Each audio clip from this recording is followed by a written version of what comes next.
Essa manhã a gente inaugura o capítulo 6 de Mateus.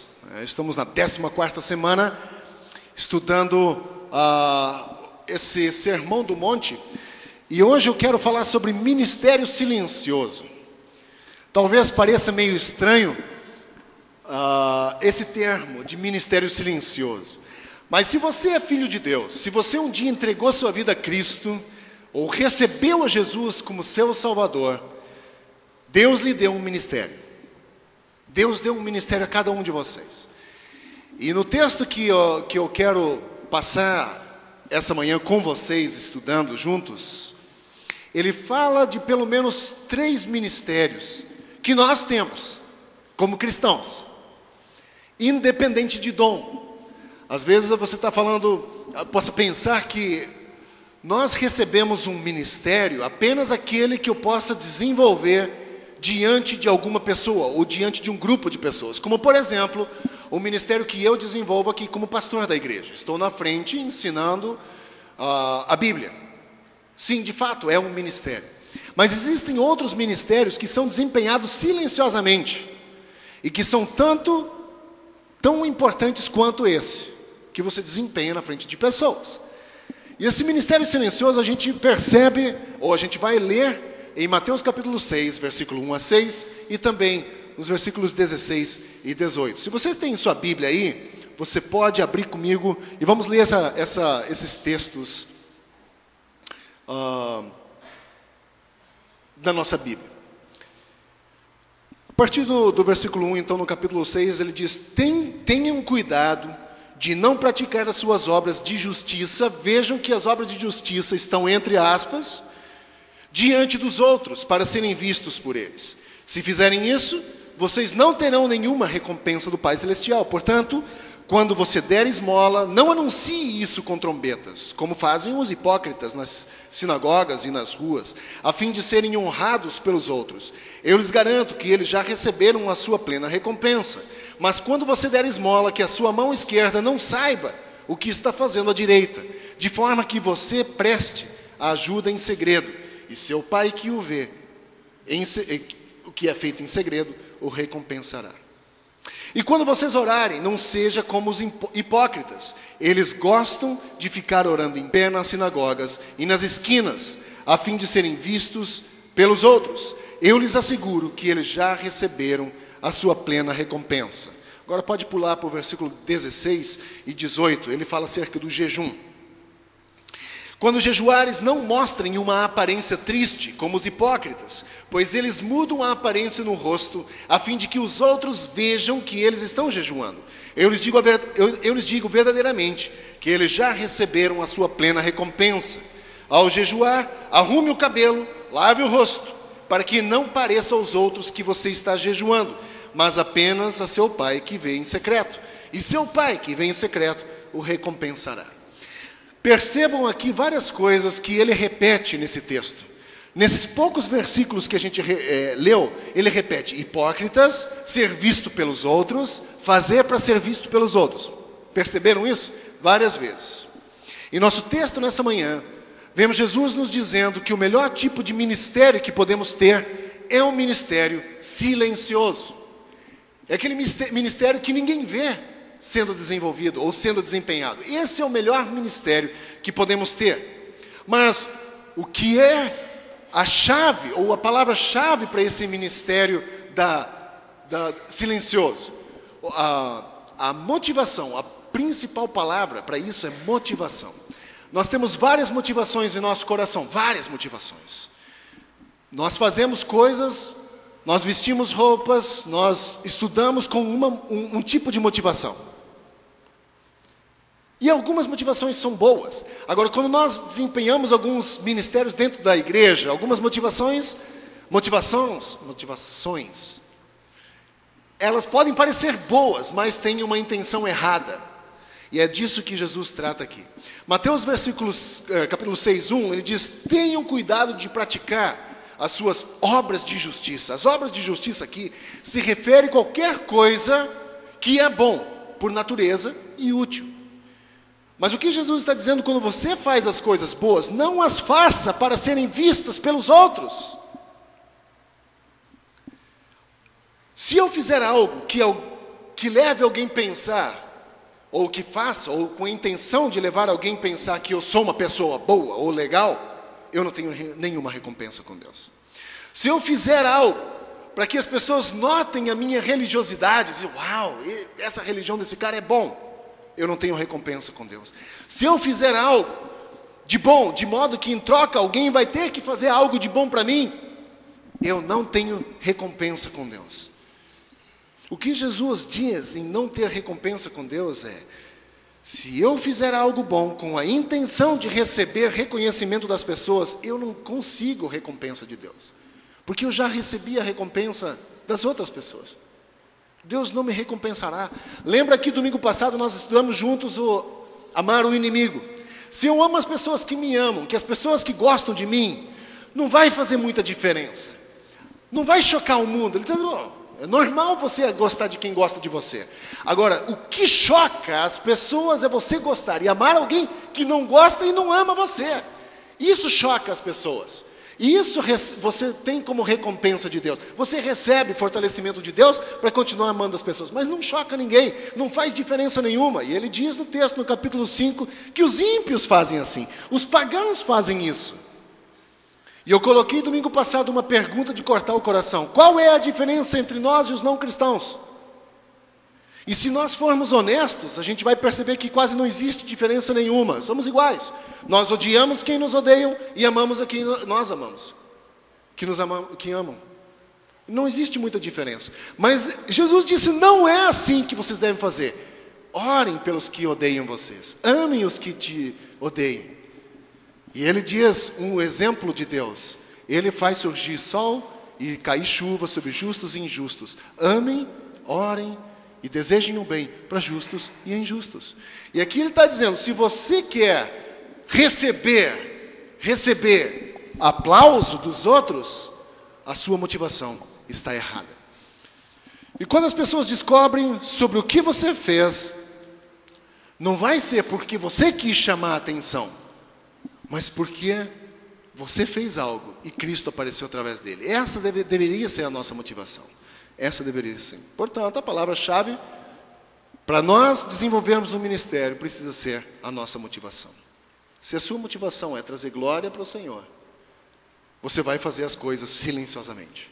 Você não vai querer aparecer. O texto dessa manhã, Jesus nos relaciona 3 áreas do ministério silencioso. A primeira área é o compartilhar silencioso. Nesse versículo, Jesus fala de compartilhar com os pobres, dar esmolas aos necessitados. Mas ele diz, não anuncie com trombetas quando você ajudar alguém. O que eram trombetas? Basicamente era uma caixa como essa, que eles chamavam de trombetas, que eram colocados nos templos, bem altas e eram feitas de bronze. Então, nós tínhamos moedas. Você tem moedas. Imaginem vocês, um negócio de bronze bem grandão, já era especificamente feito para se lançar moedas lá dentro e fazer um barulhão muito grande. Então, se você chegasse, era colocado lá na frente, a sinagoga estava cheia de gente, imagina, cheia de gente. E agora vamos coletar para os pobres. Então chega alguém com um saco de moedas e começa a jogar dentro. Imagina o barulho que faz aquilo. Mais barulhento do que a bateria da Cíntia. Aquele treco caindo lá dentro. E todo mundo, uau, esse homem é generoso. Esse merece aplausos. Jesus diz, não anunciem com trombetas. Não anunciem com alarde, com barulho. Dizendo, eu ajudei fulano, eu ajudei. Não façam isso. Se você for ajudar alguém, ele mostra na ilustração figurativa aqui do ministério silencioso, se a tua mão direita dá uma ajuda para alguém, que a tua mão esquerda nem saiba. Ele está dizendo que a mão ativa não deve ficar se vangloriando para a mão inativa de que faz alguma coisa. A ideia é ajudar e depois esquecer. Você tem ajudado e esquecido? Ou deixado? Mas nós ajudamos e queremos depois ir volta. Eu ajudei você. O ministério silencioso é ajudar e depois esquecer que ajudou. Ele não tem dívida com você. Você ajudou. Ajudar em secreto nem sempre significa que ninguém vai ficar sabendo que você ajudou.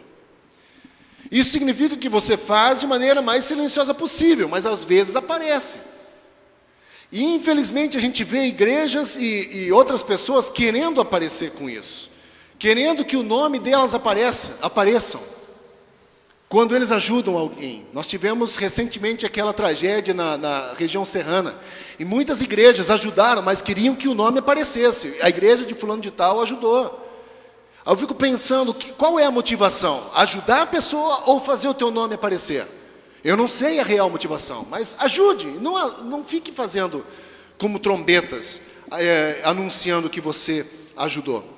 Quando Paulo teve uma reunião com os discípulos de Cristo lá em Atos, ele dá um exemplo da ajuda silenciosa. Ele faz um relatório. Em Gálatas 2:10 ele diz: os discípulos de Jesus somente me pediram que lembrasse dos pobres e me esforcei para fazer. Nós não sabemos quantos pobres Paulo ajudou, mas ele fez silenciosamente. Ajudar em secreto, como eu já disse, não significa sempre que ninguém vai ficar sabendo. Às vezes as pessoas ficam sabendo. Estender a mão é algo que Deus tem projetado para que nós usássemos para ajudar as pessoas. Olha só, pobreza, eu acho que Juliana vai falar sobre isso domingo que vem, sobre a questão a situação da Angola, tanto política quanto da situação financeira das pessoas. Pobreza não é plano de Deus para o ser humano, não é. Nós culpamos a Deus por causa da fome. Mas se nós olharmos na história, e eu já falei isso antes, 30% do que é produzido no mundo é lançado no lixo porque não se enquadra no padrão do supermercado de venda, é jogado fora. Se esse 30% não fosse jogado fora, a solução seria a solução da fome no mundo.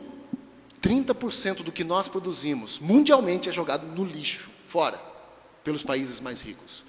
A água é tratada de uma forma ridícula. Nós destruímos e depois culpamos a Deus pela fome, pela falta da água, pela má distribuição de renda. Mas é a ganância do homem que faz isso. Não é projeto de Deus.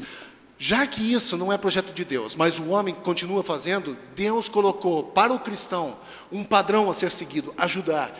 E estender a mão é algo que Deus projetou, a mim e a você, para ajudar a satisfazer as necessidades das pessoas que precisam. O segundo exemplo do ministério silencioso é a súplica silenciosa. No versículo 5, a gente vê que Jesus está falando sobre a oração. E ele não está condenando a oração em grupo, ou a oração em conjunto, ou em voz alta na igreja. Ele não está condenando a isso, mas Jesus está condenando aqueles que fazem suas orações privadas públicas. Lembram a descrição que ele faz aqui no texto? Ele diz, eles se colocam nas praças e começam a falar palavras bonitas. Basicamente as pessoas dizem assim, eu não sei o que ele diz, mas que foi bonito foi, e aplaudem as pessoas. Então, essas pessoas Jesus está condenando. Essas pessoas oram onde podem ser vistos e apreciados. Na verdade, as palavras que eles fazem não são endereçadas a Deus, mas são endereçadas aos ouvidos das pessoas, para agradarem as pessoas. Puxa, essa oração tem poder. Segunda-feira eu vi algum grupo de pessoas falando sobre um pastor que foi orar por uma pessoa que tinha doença de câncer. E ele orou, Deus, por favor, cura essa pessoa, amém. E a pessoa diz, mas só isso? Eu fico pensando, mas o que a pessoa espera quando ela pede uma oração? Ela quer uma declaração de um poema lindo que faça ela se sentir bem? Na verdade, eu estou falando para Deus, Deus, por favor, cura essa pessoa. Pronto, não precisa mais que isso. Eu estou pedindo diante de Deus, não estou falando para ela, estou pedindo para Deus. Se ela diz, por favor, ora para que Deus me ajude, então eu vou falar com Deus, não para ela. Não é? Então a oração, as pessoas esperam também coisas bonitas, as pessoas esperam uma poesia sendo declamada, mas Jesus condena esse tipo de coisa. Essas pessoas não oram para ser ouvidas por Deus, elas oram para ser ouvidas pelos homens. Ele diz, não faça isso. Eles já receberam em plena recompensa, que é o louvor dos homens. Eles já receberam, não vão receber a recompensa de Deus. E há um outro desafio nesse versículo para aqueles de nós que oram publicamente. Para nós que oramos publicamente, nós devemos cuidar para que nossas orações na igreja ou em outros lugares onde as pessoas nos vejam, sejam orações dirigidas para Deus, não dirigidas para agradar o ouvido de pessoas. Então, gente, grupo de oração, bom que tenhamos. Oração na igreja, excelente que tenhamos. Oração em público, muito bom que tenhamos. Mas cuide como você ora. Ore para Deus, não para agradar pessoas.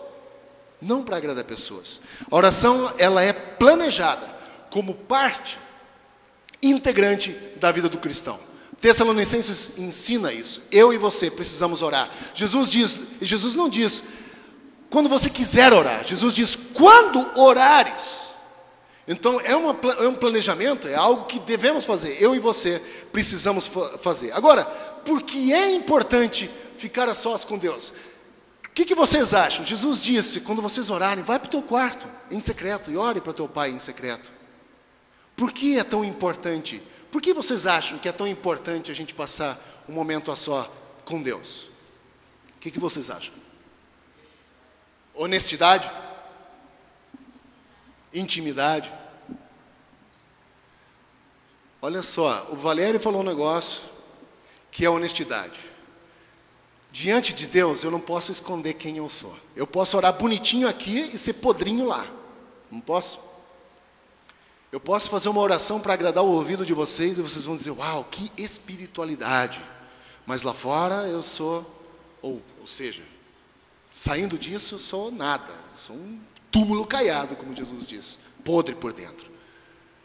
Mas na intimidade com Deus, onde eu posso abrir a minha podridão para o Senhor, dizer, Deus, esse é o meu problema, dá o nome ao meu problema, ao meu pecado, aquilo que me atrapalha. Quando eu posso nomear isso diante de Deus, eu faço isso na minha reclusão, na minha solitude, no meu quarto. A intimidade com Deus, talvez a maior intimidade onde eu posso ser honesto e entrar e conseguir sentir realmente na presença do Senhor, isso eu faço na minha solitude. Só Deus pode responder a minha oração. Portanto, ele diz, não ore para pessoas, ore para Deus, porque só Ele pode responder às minhas orações. Por isso é importante ficar só com Deus. Seu corpo é o templo do Espírito, gente. Ele habita em você. Ele quer companhia. Ele quer relacionamento com você. Por isso, é importante ficar a sós com Deus.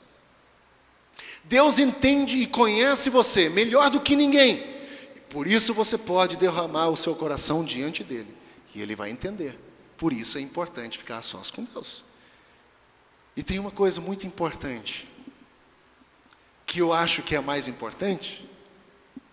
Somente Ele pode, e Ele diz que vai, responder a sua oração. Eu não posso responder a sua oração. Então não adianta você orar bonitinho para mim, fazer uma oração que eu ache bonito, uma poesia em forma de oração. Não adianta, isso pode ser bonitinho. Não vou dizer que não tem o seu valor, porque é legal você falar uma... Mas se essa é a intenção, agradar as pessoas, ao invés de orar e falar isso para Deus, não é o ministério silencioso que Deus tem planejado para cada um de nós. Por isso é importante. O terceiro ministério é o ministério do sacrifício silencioso. Versículo 16, ele mostra que assim como ajudar alguém e orar, o jejum também é um ministério. E ele precisa ser um ministério silencioso. O jejum ele pode ser feito por diversos motivos. Vou citar alguns aqui. O jejum pode ser feito em tempos de luto. Se você tá de luto, você faz um jejum, se quebranta, vai diante do Senhor. O jejum também pode ser feito em tempos de convicção de pecado. Quando você se sente convicto de um pecado e você jejua e você vai diante do Senhor e diz, Deus, olha, esse é um problema na minha vida, me ajuda a vencer. E o jejum você faz para isso. O jejum também pode ser feito em tempos de oração prolongada, quando você quer passar um tempo com Deus, ou por uma causa específica, você pode fazer. E Jesus confirma o fato de que o jejum, em determinado momento na vida do ser humano, seria muito importante. Jesus confirma esse fato, de que haveria momentos na minha e na sua vida, em que nós precisaríamos do jejum. E ele diz, quando jejuarem, Não diz se vocês quiserem jejuar, ele diz quando vocês jejuarem. Jesus está nos dizendo aqui que quando jejuarmos, nós não deveríamos tornar isso uma questão pública. Deus que vai ver o seu jejum te recompensará. Não faça disso uma questão pública. Eu quero fazer uma aplicação desse princípio aqui essa manhã. Nós temos a questão da ajuda. Quando nós ajudamos alguém, nós não deveríamos ajudar para parecer mais santo, mais religioso, que se importe mais com as pessoas do que os outros, anunciando o que a gente faz. Nós não deveríamos. Também ele fala da oração, que nós não deveríamos orar de forma a parecer mais santos, mais espirituais. E também ele fala da questão do jejum, que deveria ser um sacrifício meu, íntimo com Deus, no secreto, que ninguém soubesse.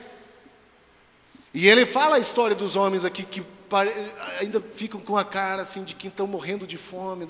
Nossa, que espiritualidade, que sacrifício desse homem ou dessa mulher que está fazendo isso. Que espiritualidade. Ele diz, não, vai lá, tome banho, fique cheiroso, arrume o cabelo e pareça mais vivo do que nunca, para que as pessoas nem percebam que você está em jejum. Mas eu quero então, como eu já disse antes, fazer uma aplicação para a nossa vida na questão do jejum. Há momentos em que você já fez sacrifícios na sua vida. Eu acredito que cada um de nós aqui já fez algum sacrifício para Deus ou para o benefício de alguma pessoa. Por exemplo, você provavelmente, ou talvez não, mas talvez um dia você já sacrificou um jantar fora com sua família para salvar esse dinheiro, para investir num projeto missionário, em algum projeto que a igreja tem, ou para ajudar algum missionário. Provavelmente você já tenha feito isso alguma vez. Não vamos sair hoje, a gente faz isso com mais frequência, então nós não vamos sair. O dinheiro que a gente gasta com o jantar, nós vamos doar a um missionário, ou para um projeto missionário. Isso é um sacrifício, é bom, precisamos fazer. Talvez você já sacrificou teu tempo para ajudar um amigo em necessidade.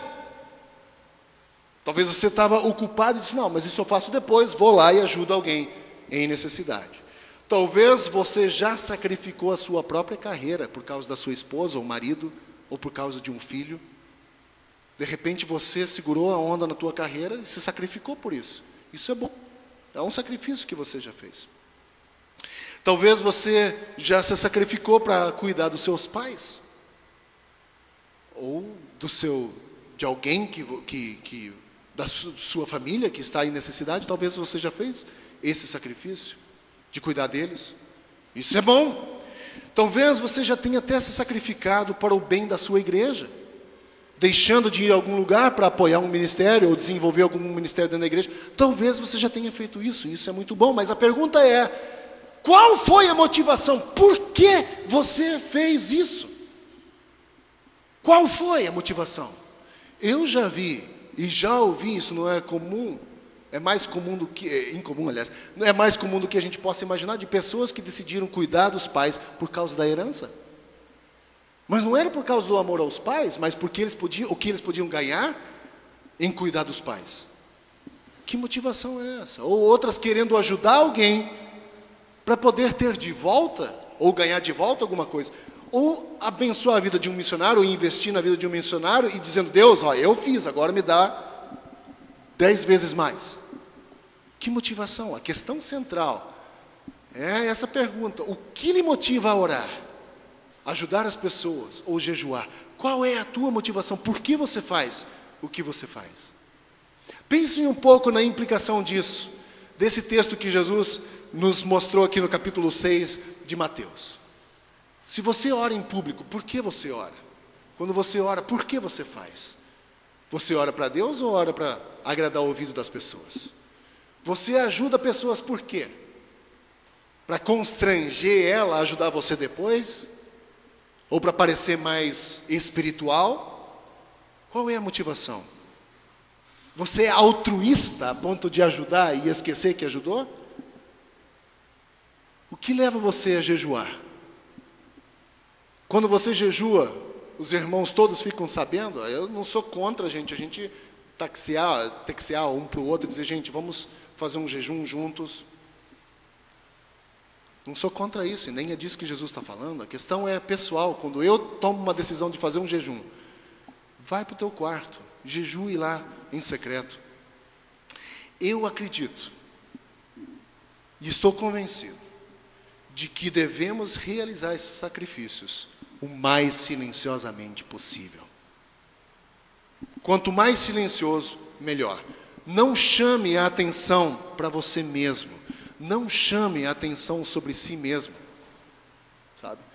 Lucas 17 fala de um texto do servo. Não sei se você conhece bem essa história. São 5 versículos só.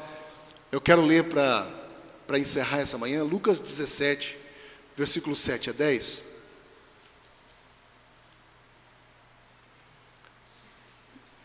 Qual de vocês, que tendo um servo que esteja arando ou cuidando das ovelhas, lhe dirá, quando ele chegar do campo, vem agora e sente-se para comer? Ao contrário, não dirá, prepara o meu jantar, apronte-se e sirva-me, enquanto como e bebo. Depois disso, você pode comer e beber. Será que ele agradecerá ao servo por ter feito o que lhe foi ordenado? Assim também vocês, quando tiverem feito tudo o que lhes for ordenado, devem dizer, servos inúteis. Apenas cumprimos o nosso dever.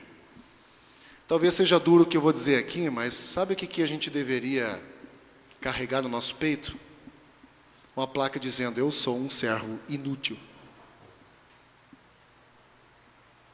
Qual é a igreja que diz de púlpito assim, vira para o irmão do lado e diz assim, ó, você é um vencedor. Você é mais que vencedor. Qual é a igreja que de púlpito diz, olhe para o irmão do teu lado e diga assim, seu inútil? Eu nunca ouvi. Eu nunca ouvi. O que Jesus está dizendo nesse texto que ele está ensinando nessa pequena história, não está dizendo que nós não valemos nada. Ele está dizendo assim, não se vanglorie de fazer aquilo que te foi ordenado a fazer. Se você ganha um salário na tua empresa porque foi contratado para desenvolver alguma coisa, quando você termina, ninguém tem que chegar e falar, cara, você é demais! Você é o melhor funcionário. Tem algumas empresas que tiram uma foto e colocam lá, igual o McDonald's faz, funcionário do mês. Isso é bom para dar uma incentivada, porque ganham talvez um salário mínimo. Então precisa dar uma incentivada na pessoa. Hã? Para não dar aumento, né? Acontece isso. Eu acho que é bom, eventualmente, um funcionário receber um incentivo assim, mas quando nós fazemos o que nos é ordenado a fazer, não espere congratulações, batidas nas costas, dizer, você é demais. Considere-se inútil, diz a Bíblia. Considere-se inútil. Eu acho que nós deveríamos olhar para esse servo e nos identificar com ele. Porque ele diz assim, depois do servo ter feito todo o trabalho que lhe foi ordenado durante o dia, à noite, quando ele chega em casa, ele ainda tem que preparar o jantar e pôr a mesa para o chefe. E depois que o chefe comeu, que saiu da mesa, aí sim, o servo vai para o seu banho, aí vai jantar, vai dormir. Esse sou eu e você. Nós servimos ao Senhor. Ele não é um Deus opressor. Não é Deus opressor. Mas deixa eu dizer um negócio. Aquilo que Ele nos ordenou para fazer, faça. Faça, não espere reconhecimento. Ele diz que um dia nós vamos ter uma recompensa no céu, mas não espere que tudo que a gente vai... Agora eu vou orar, Deus, me recompensa aí, porque eu orei, poxa vida. Eu vou fazer um jejum, Deus, por favor, me recompensa. Gente, isso aí são eles que buscam isso. São essas outras pessoas que fazem com outra motivação. Qual é a tua motivação? Com que você se motiva? Qual é o teu desejo? Servo inútil. Não se ofenda com isso. Eu sou inútil. Estou fazendo apenas aquilo que me foi ordenado a fazer. Nada mais. Às vezes, muito menos. Mas geralmente eu não faço a mais. Eu acho que precisamos olhar para esse servo da história em Jesus. De Jesus aí. Ser um pouco mais parecido com esse servo. Então, essa manhã eu quero desafiar a cada um de nós a olharmos a nossa real motivação quando nós oramos, ajudamos e jejuamos. Qual é a nossa real motivação? Talvez você nunca jejuou na sua vida, mas um dia vai chegar um dia que você vai fazer. Eu posso garantir isso para você. Se você caminhar com Deus, vai chegar um momento em que você vai sentir a necessidade, por causa de alguma circunstância da sua vida. E você vai buscar a sabedoria de Deus, e no jejum a gente consegue isso. A gente vai diante do Senhor, a gente pede orientação e direção do Senhor, e às vezes a gente precisa fazer isso. Talvez você nunca ajudou alguém na sua vida, mas eu garanto a você que um dia você vai ajudar. Talvez você nunca orou em público, mas eu garanto que um dia você vai fazer. E aí nós precisamos definir em nossa vida qual é a nossa motivação, o que nos motiva a fazer o que a gente faz. Que a nossa motivação seja essa. Ore para Deus, fale as palavras para Ele. Não busque deixar palavras bonitinhas para que as pessoas digam que oração. Mas fale ao coração do Senhor. Ajude as pessoas e depois esqueça que você ajudou. Não se permita também ser abusado, mas ajude as pessoas. Seja uma pessoa que estende a mão. Ajude as pessoas. Faça jejum. No silêncio do seu quarto, se necessário for. Talvez o nosso quarto seja o banheiro, né? Porque o melhor lugar, às vezes, para algumas pessoas é o momento de silêncio, né? Principalmente se você tem muitos filhos. Mãe! Eu estou no banheiro, aí ninguém chama. Aí é o momento de você... Não tem nada de mal, gente. Não tem nada de mal. Deus ouve você lá. Deus pode ter comunhão contigo lá. Durante o seu banho, sei lá. Ou mesmo que você queira ir no banheiro lá, mesmo para saber que ninguém vai te incomodar. Mas eleja um lugar na sua casa onde você possa estar a sós com Deus. Muito importante. Talvez debaixo de uma árvore, no meio do mato, na floresta, sei lá, subindo a montanha.